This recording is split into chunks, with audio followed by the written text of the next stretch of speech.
stomping on it. خب متشکرم. آقای گورکن مراقب باشید مجلس آتش نزنین. متشکرم. بفرمایید.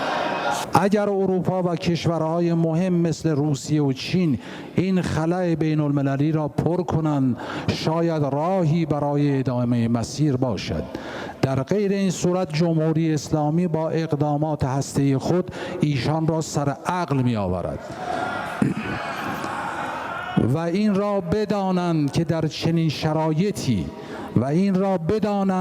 چنین شرایطی ایران هیچ تعهدی ندارد که در جایگاه گذشته خود در مسئله هسته‌ای قرار بگیرد.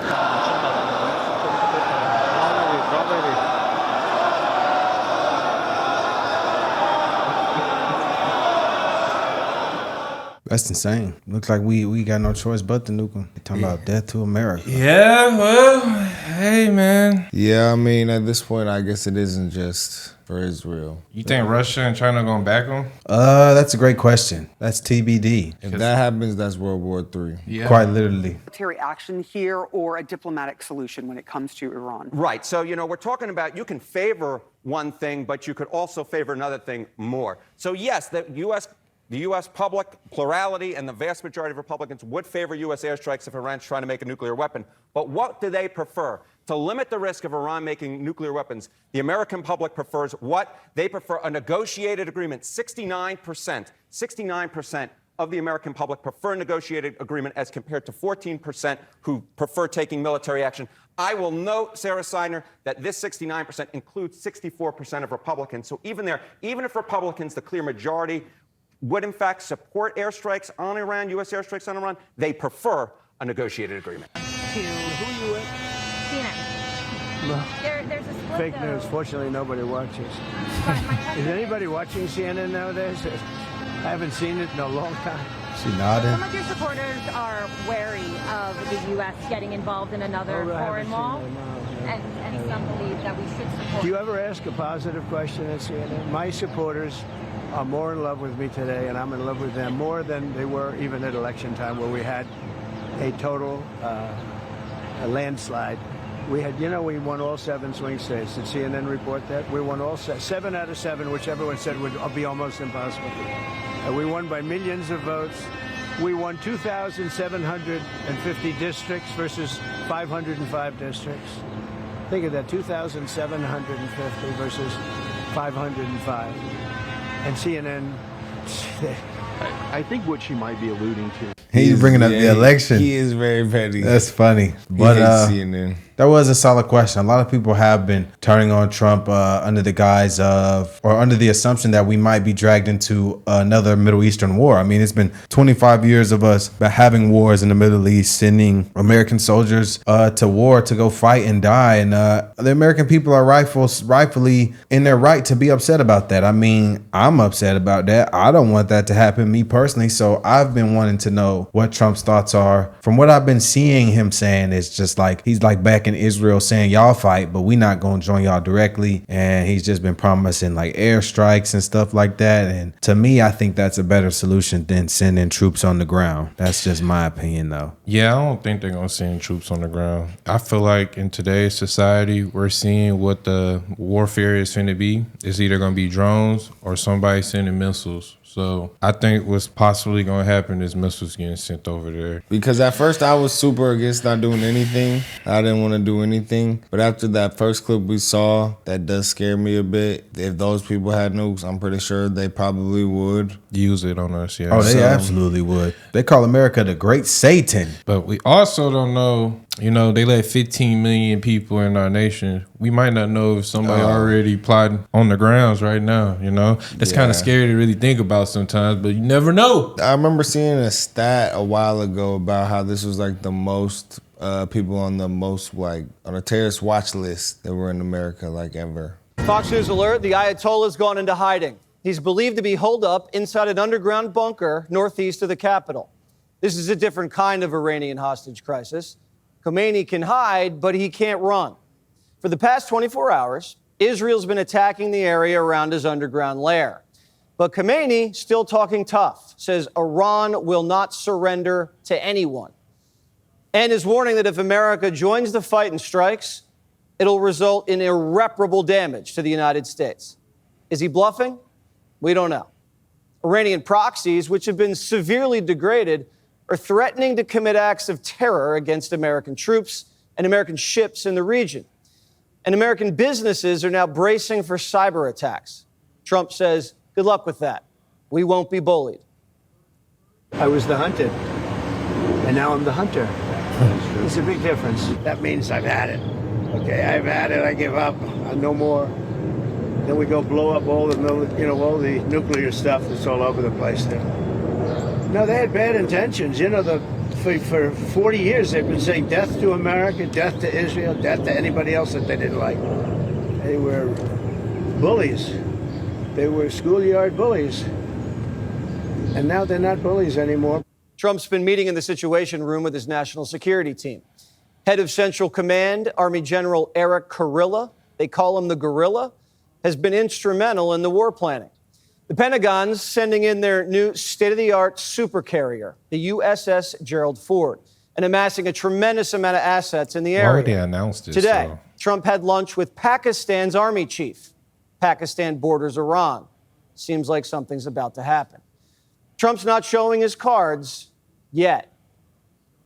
Whether you are moving closer or you believe the U.S. is moving closer to striking Iranian nuclear facilities. Where's your mindset on that? I can't say that, right? What was You your don't mindset seriously on think I'm going to answer that question. Will you strike the Iranian nuclear component? And what time exactly, sir? Will you strike it? Would you please inform us so we can be there and watch? I mean, you don't know that I'm going to even do it. You don't know. I may do it. I may not do it. I mean, nobody knows what I'm going to do. And this is just breaking. The Wall Street Journal Funny. is reporting Trump privately approved attack plans against Iran. Now, we don't know what these plans entail, but we're told they include U.S. airstrikes. Unsure if that includes bunker busters. Remember, the latest version of the bunker buster has never been used on the battlefield. It's only been tested. Axios reports that Trump has been quizzing his generals. Are they sure if he uses them, they'll be 100% effective? The generals say yes, but Trump's not completely convinced. Caroline Leavitt says all options remain on the table. Damn. Trump's been waiting on giving the final order, seeing if the Iranians give up and surrender their nuke program peacefully. Sources in D.C. say Trump's out of patience and Iran's up against the clock. I believe that unless Iran surrenders in the next 48 hours, the United States, in conjunction with Israel, will engage in military action. Trump says the Iranians want to fly all the way to the White House to negotiate an end to this. But he says it's too late. He doesn't appear to be open to long, drawn-out negotiations where he gets strung along like last time. We're not looking for a ceasefire. We're looking for a total, complete victory. Again, you know what the victory is. No nuclear weapon. Trump's made a decision. Iran's nuclear program is gone. The person who ultimately decides that is the Ayatollah. He can either let us do it peacefully or we'll do it violently. But either way, the outcome of this war is this.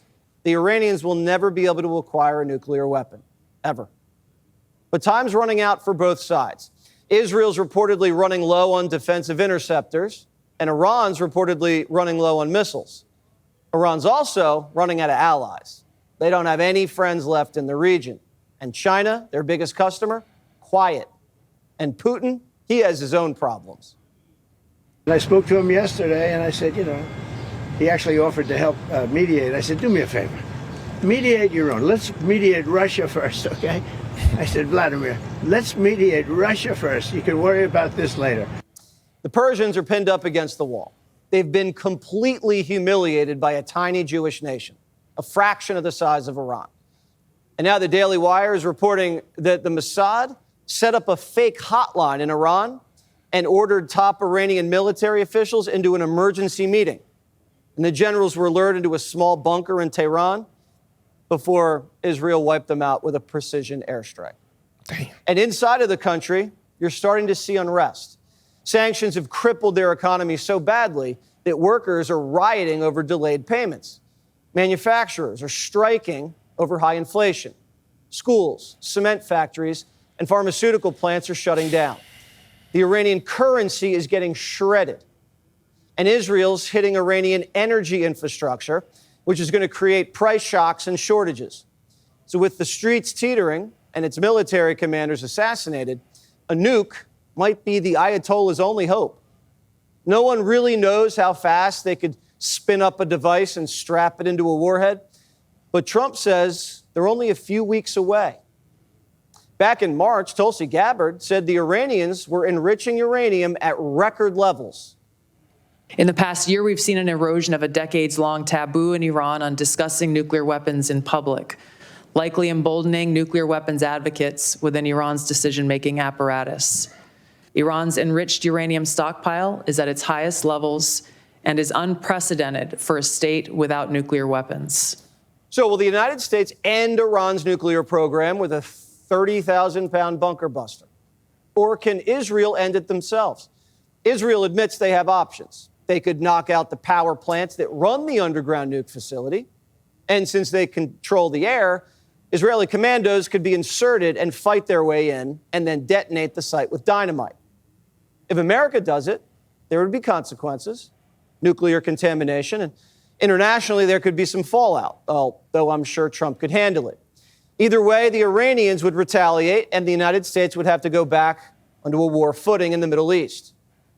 The whole world's watching. It's the biggest moment of the Trump presidency. China and Russia surveying the scene, and so are our trade partners. We're at this moment in history because of Obama and Biden.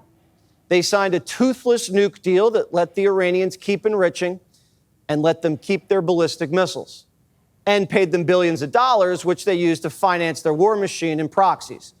Proxies which have been killing Americans for decades. Marines in Beirut, soldiers in Iraq, and taking Americans hostage in Gaza and inside of Iran.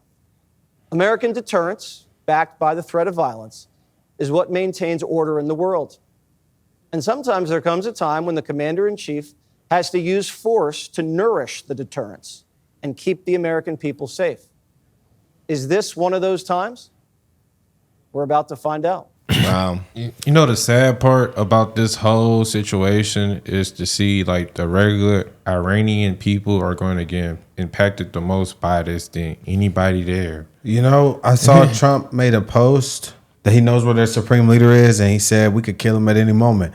I think if he dies and their regime falls, I don't think they'll be tripping like this. You think they'll boost the economy back up, or they're just gonna let it ride? It's too many people there for them to not boost their economy. What is it, like 90 million people? Yeah, that's a lot of people. That's a shit ton of people.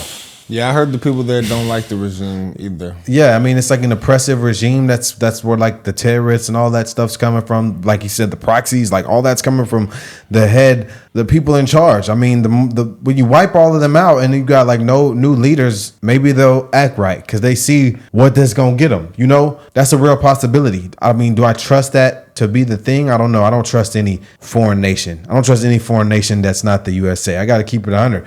I truly don't know what to expect, but I think it's better to wipe out all their leadership and the people that are calling the shots before just punishing everybody. You know, I'd rather everybody getting punished though. Well, right now, yeah, due to the leadership. You know what I'm saying? Right. The leadership is the ones that's pushing them in this position. Am I wrong? That's what's sad about going to war and with countries, because that's what always happens. It seems like innocent people die in war. That's why war should be avoided at all costs. But if the U.S. does go in and do anything, it will be active war, and that could come with repercussions. So facts. But I mean, you know, people will think twice before they do something to the U.S. But you know, them people we clearly just saw that they are ready to do something to the U.S. and we can't let that happen. Yeah, they got nukes, bro. Gotta take all those people out.